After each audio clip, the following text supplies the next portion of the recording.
اعوذ باللہ من الشیطان الرجیم بسم اللہ الرحمن الرحیم نحمدی و نصلی علی رسولہ الکریم۔ آج انشاءاللہ تعالی ہم سورہ الاعراف کو مکمل پڑھ لیں گے انشاءاللہ تعالی۔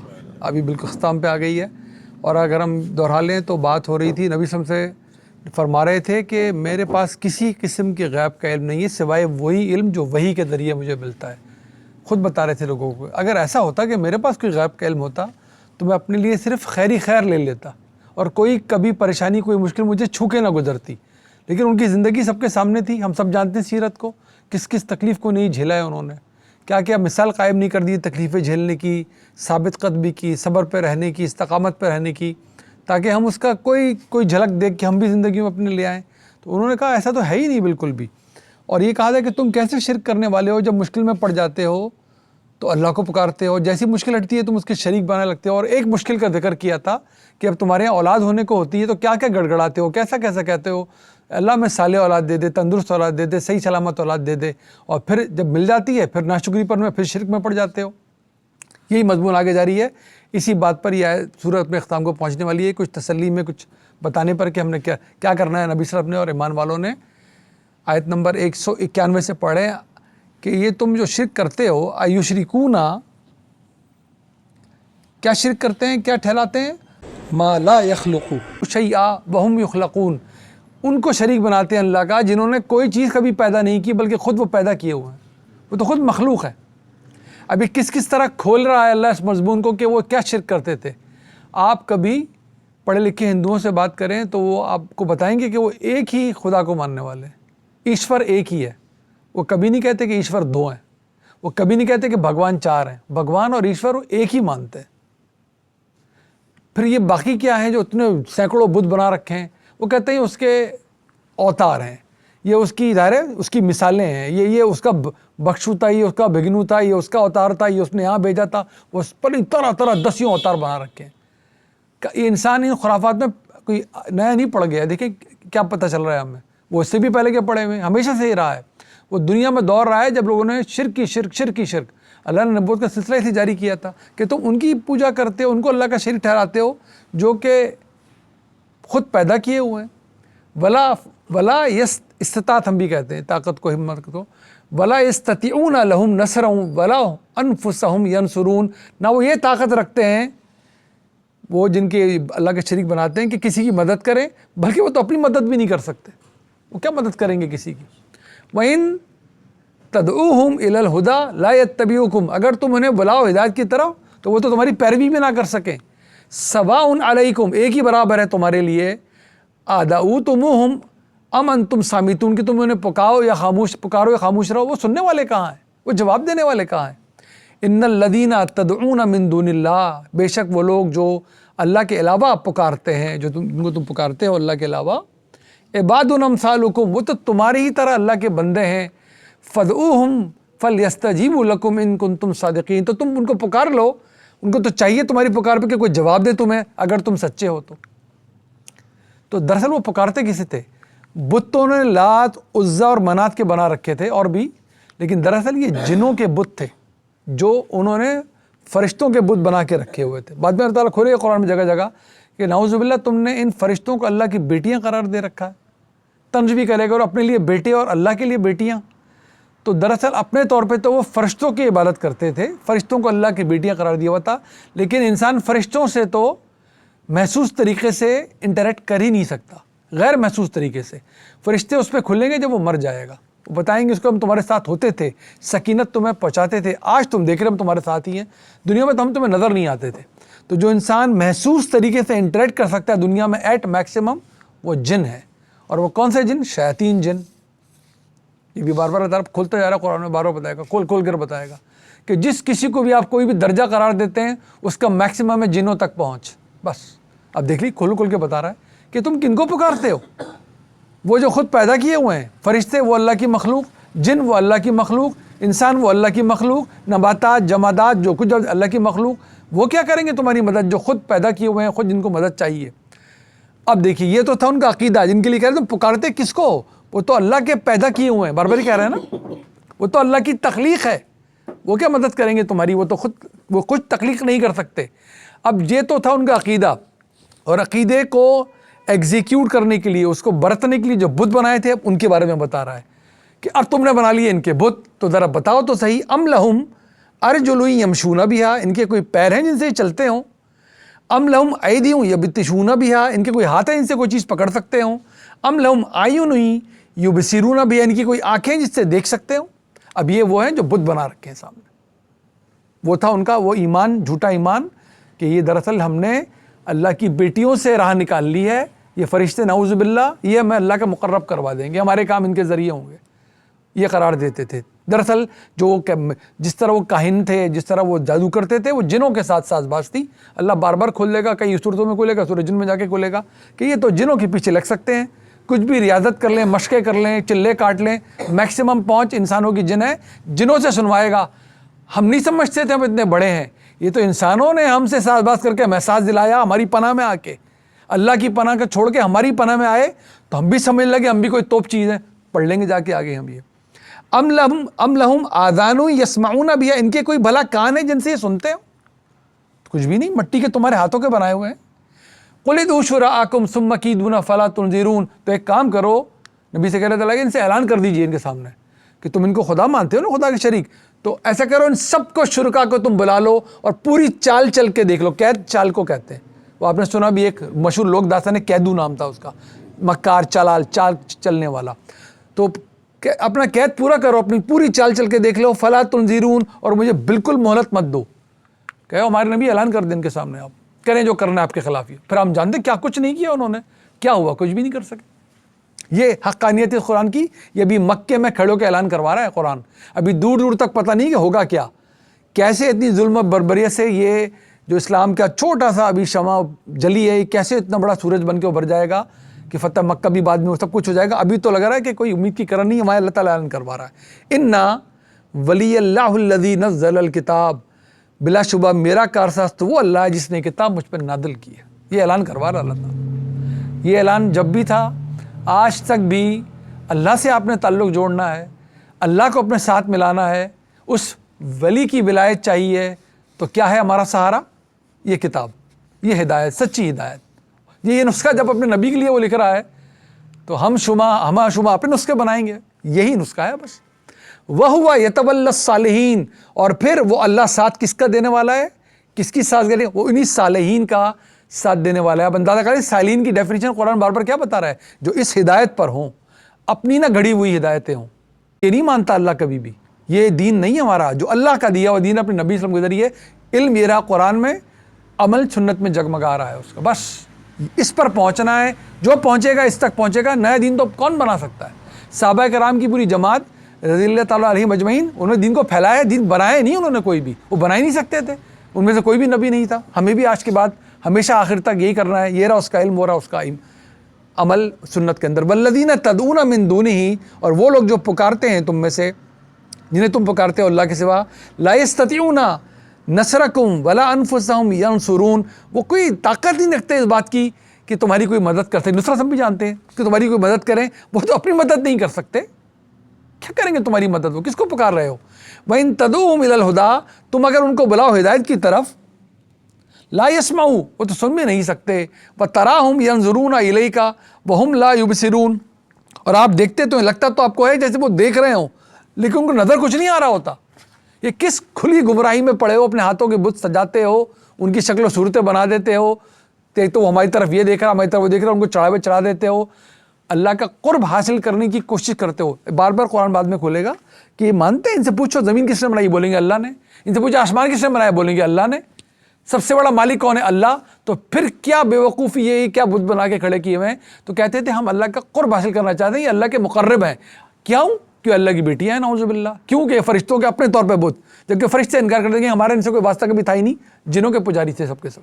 یہ اعلان کروا دے گا اللہ, سن بھی لیں گے جا کے آگے. خذ العفو وَأْمُرْ بِالْعُرْفِ وَأَعْرِضْ عَنِ الْجَاهِلِينَ, تو ہے ہمارے نبی ان سے فی الحال درگزر رویہ اختیار کریں, اپنے بہترین معروف کاموں میں, نیکی کے بھلے کاموں میں لگے رہی ہے, اسی کی تبلیغ میں لگے رہی ہے, اور ابھی ان سے اعراض کیجئے ان جاہلوں سے. عربی میں جہالت کا مطلب ہوتا ہے سچ اور حق سامنے آنے کے باوجود اپنی غلطی پہ ڈٹے رہنا, اس کو جاہل کہتے ہیں. وہ ہمارا والا جاہل نہیں کہ پڑھے لکھے نہیں ہے تو جاہل ہے, ان کی جہالت جس کو کہتے ہیں دور جاہلیت, پتہ چل گیا غلط ہے، باپ کی غلطی ہے، کہہ رہا باپ کی غلطی نہ ہے میرا باپ، اب سر کٹوا دوں گا، سب کے سر کاٹ دوں گا، میں غلطی ماننے کا نہیں. اس کو دور جاہلیت کہتے ہیں دراصل. کہ اب ان کو ساری باتیں بتا دیں. کیوں کہا جا رہا ہے اعراض کریں؟ ابھی مکے میں ابھی اعراض کرنے کا، ابھی تھوڑا درگزر کرنے کا اور ان کو ٹال دینے کا یہ وقت ہے. بات پہنچا دینی ہے، ابھی اقدام کوئی نہیں اٹھانا. ابھی تو ہجرت ہونی ہے، ابھی تو مدینے جانا ہے، سوسائٹی نے بننا ہے، معاشرے کی تشکیل ہونی ہے، اس قوت کو اس آگے بڑھنا ہے. پھر آگے پڑھیں گے اگلی صورت میں جو کہ ہے مدینے کے آخر کی، لیکن ہم اس کو 8ویں نمبر پہ پڑھیں گے. پھر کہا گا اب تیاری کرو، وقت آ گیا ہے. جیسے سارے رسولوں کے منکرین پہ عذاب آیا تھا، اب اللہ کے آخری رسول کے منکروں پہ عذاب نازل کروانا ہے. اس عذاب کی تیاری انفال میں ہوگی اور عذاب برسے گا آگے سورہ توبہ میں. یہ اگلی 2 صورتیں پڑھنے والے ہیں. تو ابھی تو بتایا جائے گا، ابھی ذرا ان کو درگزر کر دیجئے، ان سے اپنے رستے پہ رہیے. وَإِمَّا، اور اس رستے پہ چلنے کا ایک نتیجہ بھی نکل سکتا ہے، ہم سب کے ساتھ نکلتا ہے اور ہم سب کو یہی کرنا چاہیے جب بھی ہو کہ جب اس رستے پہ آپ چلیں گے، یہ تو آپ کے سارے سامنے آ کے کھڑے ہو گئے، آپ نے ان سے درگزر بھی کرنی ہے، اپنا رستہ بھی نہیں چھوڑنا، صحیح بات بھی کرنی ہے. تو ایک ضرور ہوگا کیونکہ دنیا امتحان کے لیے بنائی گئی ہے. دوسری قوت بھی ہمیشہ بروئے کار آئے گی. وَإِمَّا يَنزَغَنَّكَ مِنَ الشَّيْطَانِ نَزْغٌ، کہ اگر کبھی آپ کو ترغیب محسوس ہو شیطان کی طرف سے کہ کوئی وسوسہ ڈال رہا ہے، غلط بات کی طرف جا رہا ہے، فَاسْتَعِذْ بِاللَّهِ، فوراً اللہ کی پناہ میں چلے جائیں. تعوذ جسے کہتے ہیں، اللہ کی پناہ، میں اللہ کی پناہ مانگتا ہوں. اِنَّهُ سَمِيعٌ عَلِيمٌ، آپ یقین رکھیں جب بھی آپ ایسا کریں گے تو وہ بہت سننے والا اور علم رکھنے والا ہے. ایسا نہیں ہو سکتا آپ اس کو پکاریں اس کو پتہ نہ چلے. ایسا نہیں ہو سکتا آپ شیطان کو چھوڑ کے اس کی پناہ میں جائیں اور آپ کو اس کی پناہ نہ ملے. کتنی شاندار بات ہے. آج بھی ہم یہی کرتے ہیں نا، ادھر غلط خیال آیا، ذہن میں آیا، فوراً اعوذ باللہ من الشیطان الرجیم. ان الذین، بے شک وہ لوگ، اتقوا، ان الذین اتقوا اذا مسهم طائف من الشیطان تذکروا فاذا هم مبصرون. دیکھیے کیا شاندار بات ہے ہم سب کے لیے، ہماری نسلوں کے لیے، کہ پریشان نہ ہو. حملہ آور تو ہوگا، وسوسے سے تو ڈالے گا، لیکن اللہ تعالیٰ کا نظام کیسے چل رہا ہے اس کے ہاتھ میں نہیں دے دی اللہ تعالیٰ نے. بار بار قرآن میں پڑھیں گے، اس کی رتی برابر کوئی پہنچ نہیں ہم تک، بشرطے کہ ہم مخلص رہیں. تو جب بھی ایسا کبھی ہو جائے، جو تقوی رکھنے والے ہیں وہ کیا ہوتا ہے، اذا مسہم، جب ان کو چھوتا ہے، کوئی خیال قریب آتا ہے، طائف من الشیطان، کوئی بھی وسوسہ شیطان کی طرف سے، تذکروا، فوراً یاد کرتے ہیں اللہ کو، فَإِذَا هُمْ مُبْصِرُونَ، اور فوراً اللہ کی برہان ایسی لائٹ جلتی ہے ان کے سامنے آ کے کہ ان کو واضح اپنا رستہ نظر آنے لگتا ہے. فوراً سمجھ جاتے ہیں نہیں یہ غلط ہے، ٹھیک بات یہی ہے، بھلے دنیا میں کوئی ان کو دیکھ نہ رہا ہو. اسی لیے ہمارا دین، اللہ کی انبیاء اور باقی نبی صلی اللہ علیہ وسلم ہر طرح کے اندھیروں سے نکال کے ہمیں روشنی میں چھوڑ گئے ہیں. وہ روشنی کیا ہے؟ ہدایت کی روشنی. ذرا سے اپنے اندر اخلاص کا جذبہ ہو، اس کو ٹٹولیں، اسی وقت اللہ کی طرف رجوع کریں، بڑی سی بڑی مشکل میں رہنمائی حاصل ہو جاتی ہے. آپ کو ایسے نظر آتا ہے جیسے روشنی ہی روشنی آپ کی آنکھوں کے سامنے ہو. یہ وہ برہان ہے جب یوسف علیہ السلام کو نظر آئے گی، پڑھیں گے انشاءاللہ جا کر سورہ یوسف میں. اللہ تعالیٰ نے کہا تھا جب وہ واقعہ ہوا اور اس کو غلطی کی طرف ورغلانے لگی تو عین ممکن تھا، وہ وقت آ گیا تھا کہ یوسف بھی غلطی میں مبتلا ہو جاتے، لیکن ہماری برہان انہوں نے دیکھ لی. یہ لائٹ جل گئی، فوراً محسوس کیا شیطان ورغلا رہا ہے. ایسی برہان اللہ کی کوندے کی طرح لپکتی ہے انسان کی طرف. اب سب تجربہ کرتے ہیں، جھرجھری آتی ہے انسان کو، نہیں ہے یہ بات غلط. بس وہ وقت ہوتا ہے کہ اس بات پہ آدمی دھیان دے اور روشنی اس کے سامنے آنکھوں کو جاتی ہے، بس فوراً اللہ کی پناہ میں جائے شیطان کی بات وسوسہ چھوڑ کے. وَإِخْوَانُهُمْ يَمُدُّونَهُمْ فِي الْغَيِّ ثُمَّ لَا يُقْصِرُونَ، اور جو ان کے چیل چاٹے ہیں شیطانوں کے، انسانوں میں سے بھی اور جنوں میں سے بھی. شیطان وہ اس کو کہتے ہیں عربی میں جو غلطی کر کے ندامت میں نہ جائے، اپنی غلطی پہ ڈٹ جائے، اس کو شیطان کہتے ہیں. وہ جنوں میں سے بھی ہوتے ہیں، اللہ نے بار بار اعلان کروایا ہے سورہ ناس میں، ہم پڑھتے ہیں من الجنۃ والناس. تو شیطانوں سے بھی اور انسانوں میں سے بھی کیا ہوتے ہیں اس کے بھائی؟ وہ جو بار بار کھینچتے ہیں اپنی طرف تاکہ سرکشی اور گمراہی میں جا پڑے اور کوئی کمی نہیں کرتے اس کھینچنے میں. وَإِذَا لَمْ تَأْتِهِمْ بِآیَةٍ، اور جب کبھی بھی آپ پہ کوئی آیت ہماری نہیں اترتی، کوئی وقفہ آ جاتا ہے وحی میں، قَالُوا لَوْلَا اجْتَبَيْتَهَا، تو آپ سے کہتے ہیں تم، طنز کا جملہ ہے کہ تم ویسے ہی بنا بنا کے گڑھ کے باتیں سناتے ہو، تو سنا دو کچھ گڑھ کے، ہمیں خود ہی بنا لو نا، کیوں نہیں سناتے کچھ نئی بات؟ کان ٹو میں تو لگے رہتے تھے اب کیا نازل ہوا، اب کیا نازل ہوا. تو کوئی بہت دن گزر جاتے تو کہتے تھے خود ہی بنا لیتے. قل انما بار بار میں عرض کر چکا ہوں، صرف اور صرف قل انما اتبع، ان سے کہہ دیجئے میں تو صرف اور صرف کس کی اتباع کرتا ہوں، کس کی پیروی کرتا ہوں؟ ما یوحا الی من ربی، جو کچھ میری رب کی طرف سے مجھ پہ وحی کیا جاتا ہے. اپنی طرف سے بنا لینا تو یہ تو نبی اسلام کا بھی پریروگیٹو نہیں ہے، صحابہ نے سوچ بھی نہیں سکتا کوئی. یہ دین ایسا، اس کی حفاظت کی گئی ہے. کہ اے ان سے کہیے ہمارے جو کہہ رہے ہیں کہ اس میں کچھ ہماری لیے بھی اکوموڈیشن کر دو، کچھ باتیں ہماری شامل کر دو. اے نبی، اگر ہمارا نبی کبھی اپنی طرف سے ایک بات شامل کر دیتا تو اس کی شہرک کٹنی تھی اور تم میں سے کوئی بچانے والا نہیں ہوتا.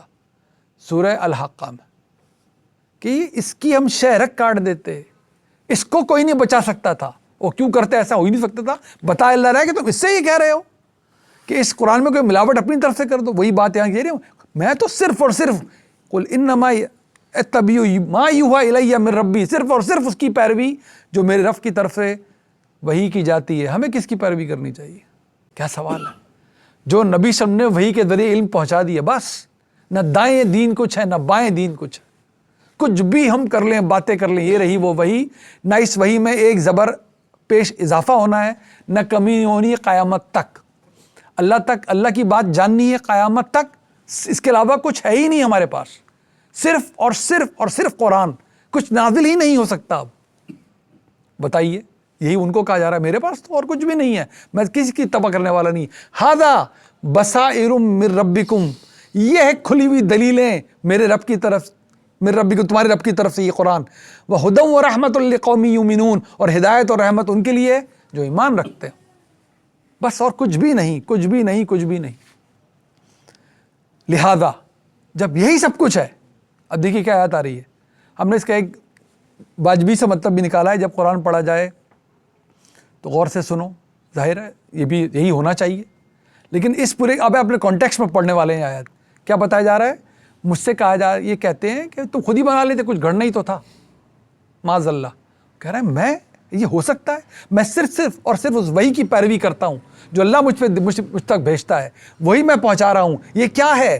ھذا بصائر من ربکم، یہی تو کھلی ہوئی روشنی اور دلائل ہیں تمہارے رب کی طرف سے، اور یہ ہدایت ہے اور یہ رحمت ہے ایمان والوں کے لیے.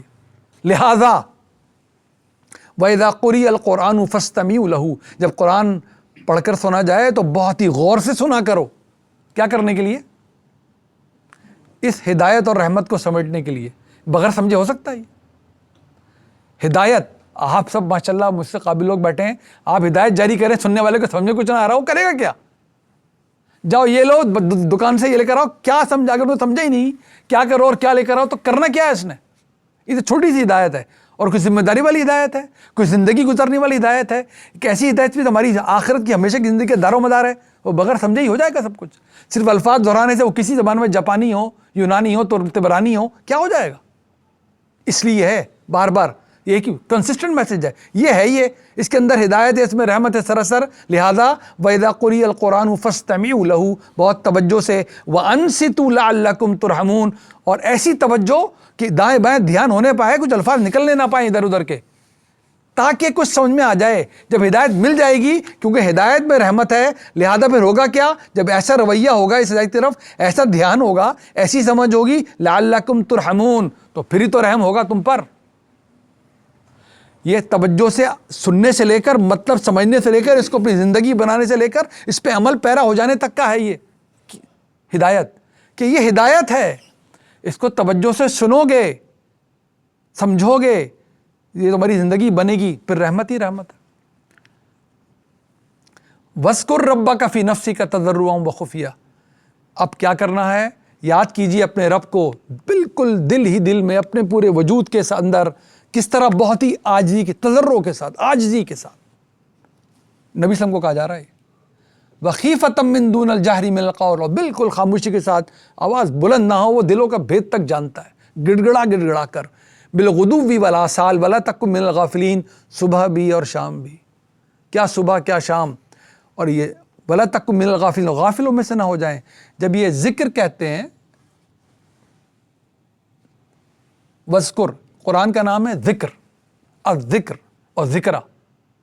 نماز کس لیے پڑھوائی اللہ تعالیٰ نے؟ اقیم الصلاۃ لذکری، صلاۃ قائم کرو میری یاد دہانی کے لیے. قرآن کیا ہے؟ یاد دہانی.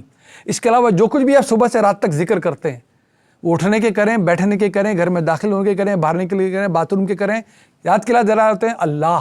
بابا دلا تو میرا اللہ، وہ سنبھالنے والا، ہر سارے ذکروں کا آپ خلاصہ کر لیں، وہ اللہ، وہ سب سے بڑا، وہ پاک، وہ ہر عیب سے پاک، وہ مجھے سنبھالنے والا، باہر جا رہے ہیں سنبھالنے والا، گھر میں داخل ہو رہے ہیں حفاظت کرنے والا، رحمت دینے والا. بیت الخلاء میں جا رہے ہیں تو شیطانوں سے تحفظ کرنے والا، بازار میں جا رہے ہیں حفاظت کرنے والا، جہاں بھی ذکر کرتے ہیں بار بار یاد کرتے رہے اللہ، یاد کرتے رہے میں اللہ نہیں ہوں، وہ ہے اللہ، میں معبود نہیں ہوں، میں عبد ہوں، مجھے ایک دن واپس پلٹنا ہے اس کی طرف، اس دن اعمال کے بدلے دی جائیں گے۔ اس سب کو ملا کر ذکر کہتے ہیں۔ اس کی شکلیں بہت ساری ہیں، اس کی سب سے شاندار شکل ہے صلاۃ اور اس میں پڑھا جانے والا قرآن، اس ذکر کی۔ باقی بھی سب اذکاری اذکار ہیں، وہ بھی سب آپ کو سیرت سے ملے ہیں صلاۃ سے پہلے، لیکن سب سے بڑا ذکر ہے کیا؟ اقیم الصلاۃ لذکری۔ پورے قرآن میں نماز پڑھنے کی ایک وجہ بتائی اللہ نے، بس ایک، باقی اثرات بتائیں، سورہ طٰہٰ میں پڑھیں گے جا کے، میری صلاۃ قائم کرو میری یاد دہانی کے لیے، بس اس سے گڈے گٹے ٹھیک ہو جائیں، ہو جائیں نہ ہو جائیں، یہ ذکر ہے۔ اس میں کیا پڑھا جاتا ہے؟ القرآن، جو کہ ذکر ہے۔ تو ذکر اللہ تعالیٰ کا، اور کیسے گڑگڑا، تو یہ صلاۃ کا بھی اس میں ذکر آ گیا، اور گڑگڑا کے، یہ گڑگڑانا ہمارے نبی صلی اللہ علیہ وسلم کی سیرت ہے، ان کے سجدے، دراصل ان کی نماز دعاؤں سے آباد نماز کے، میں نہیں کہتا نماز کے بعد دعا کریں، جتنی چاہے دعا کریں، جتنی پہلے کریں، صبح دوپہر شام لیٹتے اٹھتے دعا، نماز دعا سے خالی نہ ہو جائے بس۔ یہ ہماری تہذیب یہ نہیں ہو سکی دراصل۔ آپ قرآن کا مطالعہ کر لیں، اللہ کے انبیاء نماز میں دعائیں مانگتے تھے۔ زکریا علیہ السلام کی دعائیں دیکھیں نماز میں کیا گڑگڑائے ہیں وہ، کہ اللہ تعالیٰ میری ہڈیاں بھربھری، میرے بال سفید، اور میں تو تجھ سے کبھی دعا مانگ کے نامراد ہوا ہی نہیں۔ ربی انی وہن العظم منی واشتعل الرأس شیبا ولم اکن بدعائک ربی شقیا۔ اے میرے رب، نماز میں کھڑے ہوئے ہیں، اے میرے رب میری ہڈیاں بھری، اللہ کو پتہ نہیں ہے میری ہڈیاں بھری کمزور، بال سفید، اور تجھ سے مانگ کے تو میں کبھی نامراد نہیں ہوا۔ نماز کے دوران اعلان کیا جا رہا ہے چلو تم ہی بیٹا ملنے والا ہے، چلو۔ یہ سب نماز کے کلمے جو پڑھتے ہیں آل عمران میں اور سورہ مریم میں جا کے دیکھیں، کیا وہیں پر جب دعا مانگنی تھی تو یہ زکریا کو دعا مانگنی تھی، زکریا نماز پڑھنے کھڑا ہو گیا، مانگنی تھی دعا، کیا پکڑنے کا ہو گئے؟ صلاۃ۔ ویسے بھی ہم محسوس کریں نہ کریں، ہماری زندگی کی سب سے بڑی دعا آپ نماز کے اندر ہی مانگتے ہیں، سورہ فاتحہ، جس میں آپ بار بار کہتے ہیں اہدنا الصراط المستقیم، اس سے بڑی تو کوئی دعا ہی نہیں مانگ سکتا انسان۔ اہدنا الصراط المستقیم کہاں مانگی گئی ہے؟ صلاۃ کے اندر۔ تو سجدوں کو دعاؤں سے خالی نہ ہونے دیں، اپنے تشہد کو، اپنے جلسوں کو دعاؤں سے خالی نہ ہونے دیں۔ قرآن پڑھا جائے، ہم سمجھیں یہ اللہ کو ہم سن رہے ہیں، اور اپنی دعائیں پڑھیں نماز میں اللہ کو اپنی سنا رہے ہیں، خشوع اور تذلل کا، باقی سارے ہوں گے نسخے، اس کے علاوہ کوئی طریقہ ہی نہیں ہے۔ عبادت بننے کا، صلاۃ بننے کا اور کوئی طریقہ دراصل ہے ہی نہیں۔ کبھی آنکھیں دائیں اور بائیں، اس لیے کہ جب مجھے پتہ نہیں چل رہا کہ بولا کیا جا رہا ہے اور میں پڑھ کے آ رہا ہوں، اس کا بڑا آسان طریقہ ہے نہ آ سکے میں پورا قرآن، یہ کوئی مسئلہ نہیں ہے۔ آپ کو جو صورتیں یاد ہیں نا، ان کو آپ پکا کریں پہلے، سب سے پہلے جو صورتیں ہمیں یاد ہیں چھوٹی چھوٹی، جب میں فاتحہ پڑھ رہا ہوں مجھے پتہ میں کیا پڑھ رہا ہوں، جب میں جو بھی اپنے اٹھنے بیٹھنے کی کمانڈ دیتا ہوں، مثال کے طور پہ میں رکوع سے کھڑا رہا ہوں اور کہہ رہا ہوں سمیع اللہ لمن حمیدہ، اللہ سنتا ہے جب اس کی تعریف کی جائے، یہ کہہ کے میں کھڑا ہو رہا ہوں۔ کس کو سنایا میں نے؟ یہ اپنے آپ کو بتایا، اور جیسے ہی میں کھڑا ہوا میں نے اعلان کیا اللہ تعالیٰ تو اس وقت سن رہا ہے مجھے، اس وقت جب میں یہ کہتے ہوئے کھڑا ہو رہا ہوں تو سن کون رہا ہے؟ میرا رب، اور میں بولنے کیا والا ہوں؟ ربنا لک الحمد، اللہ تو سن رہا ہے تو سن میں کیا کہہ رہا ہوں، تیری ہی سب تعریف ہے۔ کیا انٹریکٹیو صلاۃ ہے یہ ہے اس کا مطلب، مقصد یہ ذکر۔ اسی طرح سبحان ربی الاعلیٰ کہہ رہے ہیں جا کے آپ، اے اللہ تو بزرگ و برتر، سب سے بڑا صرف تو، کس کو سنا دیا میں نے؟ میرے کہنے سے اللہ بڑا ہو رہا ہے، یہ میں اپنے آپ کو یاد دلا رہا ہوں کہ جس کے آگے تو یہ ماتھا ٹیک رہا ہے جو دنیا میں کسی کے آگے نہیں ٹیکتا، یہ وہ رب ہے جو سب سے بڑا ہے۔ تب تو اس سے رابطہ تیرا استوار ہے تو پریشانی کس بات کی ہے؟ اگر یہ بن جائے، ایسا ہو جائے تو سوچیں اس دل کا اطمینان کیا ہے، پھر اس زندگی میں اطمینان، اور آنا کہاں سے تھا؟ اسی نسخے سے آنا تھا، یہ اس کا لکھا ہوا نسخہ ہے۔ تو اس طرح پکارنا ہے ان سجدوں میں جب سن کوئی نہیں رہا لیکن سننے والا سن رہا ہے، ان سجدوں میں جب کوئی دیکھ نہیں رہا لیکن دیکھنے والا دیکھ رہا ہے۔ تو وہ ساری قیمتی نمازیں ہیں، وہ آپ مسجد میں کریں، آپ کا دل سب کے سامنے کریں، تو تنہائی میں جو نوافل پڑھتے ہیں وہ ہیں اس کا سارا، وہاں پر کریں یہ کام، لیکن کرنا ہے۔ یہ نسخہ نبی صلی اللہ علیہ وسلم کے لیے لکھا گیا ہے، اگر اس کا کوئی عشیر بھی ہم تک پہنچ جائے تو سوچے کیا شاندار بات ہے۔ ان الذین عند ربک، تو لہذا آپ کے رب کے حضور جن کو تم کیا بڑا چڑھا کے بیان کرتے ہو، وہ سب کی سب اللہ کی مخلوق ہیں۔ اللہ تعالیٰ نے پہلے بھی سنایا تھا ہمیں کہ تم کہتے ہو نعوذ باللہ کہ یہ عیسیٰ اللہ کا بیٹا ہے، اس کی ماں کا تم نے ظاہر اللہ کی ماں بنا رکھا ہے اس کو، نعوذ باللہ. یہ کیا، اس کی ماں کیا، سارے فرشتے، ان کو کوئی آر نہیں ہوگی جب ہم ان سے کہیں گے بتاؤ کس کے بندے ہو، یہ کہنے میں کہ اللہ ہم تیرے بندے ہیں، ہم تیرے بندے ہیں. یہ کبھی آر محسوس کر نہیں سکتے. تم ان کو بندے کہتے ہوئے آر محسوس کرتے ہو، وہ خود کبھی محسوس نہیں کریں گے یار. تو جن کو تم نے یہ مقربین بنا رکھا ہے وہ کیا ہیں؟ وہ ان الذین عند ربک لا یستکبرون عن عبادتہ، وہ اس کی عبادت میں تکبر کبھی نہیں کرتے. تکبر کرنا اللہ کی عبادت میں کیا ہے کہ سجدہ نہ کرے انسان اس کو. جس نے اللہ کے آگے صلاۃ پڑھ لی اس نے تکبر تو اللہ کے ذات کے سامنے ختم کر دیا. اب صرف بندوں کا تکبر رہ جاتا ہے اس کے سامنے، وہ ہے کہ کسی کو حقیر سمجھنا اپنے آپ سے. اللہ میں اس سے بھی محفوظ رکھے. وَيُسَبِّحُونَهُ وَلَهُ يَسْجُدُونَ، اور وہ اس کی تسبیح بیان کرتے تھکتے نہیں، اور وہ سجدے کرتے ہیں اس کو. ہم سب بھی جب موقع ملے سجدہ کر لیں گے. ہم نے پڑھی آیت. تو یہ ہے رویہ آخر میں. اس رویے پہ جا کے یہ ساری جو صورت آپ کو سنائی ہے یہ اس گڑ گڑانے پر کہ ابھی آپ نے یہ کرتے چلے جانا ہے. ابھی اب رب سے اپنے واسطہ استوار رکھیں، آپ اپنی دعاؤں کو جاری رکھیں، اپنے اس سے انٹریکشن کو بالکل گڑگڑا گڑا کر جاری رکھیں. آپ نہ ایمان والے کبھی کسی استکبار میں نہ ہیں. اس کے جو عبد ہیں وہ تو ہر وقت اس کی بڑائی بیان کرتے ہیں، اس کے آگے سجدہ ریز رہتے ہیں. یہی کام ہے عفت کرنے کا، اور آگے کی پرواہ نہ کیجئے گا. آپ دیکھ لیں گے کہ کیا ہونے والا ہے. تو یہ دراصل ہم کہاں پہنچ گئے؟ صدق اللہ العظیم. ہم نے فاتحہ سے شروع کیا اور ہم نے دونوں بڑے کیسز پڑھ لیے سورہ الاعراف کے اختتام پر. پہلا کیس ہم نے پڑھا تھا اہل کتاب کا، سورہ البقرہ سے لے کر سورہ مائدہ تک، کہ دراصل اہل کتاب کے ساتھ معاملہ کیا ہوا. یہ معاملہ جہاں سے چھوٹا تھا وہیں سے شروع کیا اللہ نے. یہ یہود سے چلا تھا، پھر نصارہ تک پہنچا تھا، موسیٰ کے بعد عیسیٰ، باقی بیچ میں سارے انبیاء کا ذکر. اور پھر یہ سامنے کے جو مخاطبین ہیں، یہ کیا مسئلہ ہے ان کے ساتھ، ہے تو یہ بھی ابراہیم کی اولاد. تو ان کی ساری کتھا کھول دی اللہ نے الانعام میں اور الاعراف میں. تو دونوں کیسز تو پورے بتا دیے اس نے ہمیں. پہلے ان کا کیس کیوں بتایا؟ جبکہ مخاطب پہلے اللہ قریش سے ہوا تھا نا. پہلے اس لیے بتایا کیونکہ کتاب ہمیشہ کے لیے چھوڑی دینی ہے اللہ نے. دنیا کی رہتے دنیا تک یہی کتاب ہے. اور جب بتایا جا رہا ہے تو قریش کو بھی بتایا جا رہا ہے کہ یہ ابراہیم کی اولادوں میں سے جو انبیاء تھے انہی تم بھی جانتے ہو، یہ وہی آخری نبی آ گیا ہے. ان کو بتانا تھا کہ یہ وہی کتابیں جن کو تم جانتے ہو کہ رہتے ہیں، بستی ہے، نبیوں کا نام لیتے ہیں، اسی سلسلے کا نبی ہے. تو معاملے کو جوڑا تھا اللہ تعالیٰ نے تورات اور انجیل سے ہی. جب تورات اور انجیل سے جوڑنا تھا تو قرآن آج کا پڑھنے والا پڑھتا ہے، اس کو پتہ نہیں چلتا کہ وہ الگ سے پڑھ رہا ہے کوئی وہی چیز پڑھ رہا ہے. اگر آپ کنٹینیوٹی پڑھتے ہوئے آئیں تو جہاں سے ختم ہوا وہیں سے الف لام میم شروع ہو گئی ہے فاتحہ میں دعا مانگنے کے بعد. بالکل یہود و نصارہ کا ذکر شروع کر لیا اللہ نے کہ وہی سلسلہ چلا رہا ہے. اور وہ ہونے کے بعد الانعام میں پہنچتے تو قریش کا ذکر آتا ہے. ترتیب دیکھیں، سب ڈیوائن ترتیب ہے. اب دونوں کیسز ہم نے سمجھ لیے. ان کا یہ کیس یہ تھا کہ وہ انبیاء کے وارث تھے، کتابیں تھیں، سرکشی پہ آمادہ تھے. ایک کھلی سرکشی پہ یہود، اور ایک گمراہی میں خود دین گڑھ کر بڑے دین والے بنے پھرتے ہیں، آج بھی بنتے ہیں. عیسائی ہم جانتے ہیں بڑے راسخ جو ہیں، لیکن کس گمراہی میں پڑ گئے کہ وہ یسوع مسیح اللہ کا بیٹا تھا، کوئی اللہ کا ظہور قرار دیتا ہے. اور آج بھی جو بھی ریاضت کر لے، محنت کر لے، عبادت کر لے، اللہ آج بھی اس سے رابطہ کر لیتا ہے مقدس روح کی شکل میں. تصویف کا عقیدہ بنا لیا. ہم نے بھی اس سے بہت کچھ سیکھا، بہت کچھ کیا. تو یہ دو بتا دیا آپ کو پورے. اور پھر قریش کے بارے میں بتا دیا کیسی کھلی گمراہی میں اللہ کے اپنے باپ کے بنائے ہوئے گھر کے اندر ہیں، جو اس نے اللہ کا گھر بنایا تھا. ابراہیم کی اولادیں ہیں، یہاں پر بت کھڑے کیے ہوئے ہیں، ان کو اللہ کا تقرب حاصل کرنے کے لیے پوجا کرتے ہیں. یہ کیس بھی ہم نے آج پورا پڑھ لیا ہے. اب ہم اس مکے کی صورت سے اٹھ کر بالکل مدینے کے آخری حصے میں چلے جائیں گے، جہاں پر یہ جو سزا دینی ہے رسول کے منکرین کو، اس کی تیاری اور اس سزا کا نفاذ پڑھیں گے انفال میں اور سورہ توبہ میں. جبکہ ابھی بہت کچھ مکے کے قرآن میں سے پڑھنا باقی ہوگا. یونس سے لے کر ناس تک بہت قرآن پڑھا جانا ہے. ابھی 86 صورتیں لگ بھگ مکے کی ہیں، باقی مدنی کی ہیں، بہت باقی ہیں. یہ قرآن کی شاندار بنت وہ ہم بعد میں دوبارہ بھی دیکھیں گے، پہلے بھی ہم نے دیکھی ہے کہ کیسے اس نے کہا ہے. سورہ توبہ جو کہ آخری صورت ہے قرآن کی، اور جو اس کو باہر کے ذرائع سے گنتے ہیں وہ سیکنڈ لاسٹ قرار دیتے ہیں، 113 مانتے ہیں وہ، جبکہ اپنے مضمون کے اعتبار سے وہ آخری صورت ہے.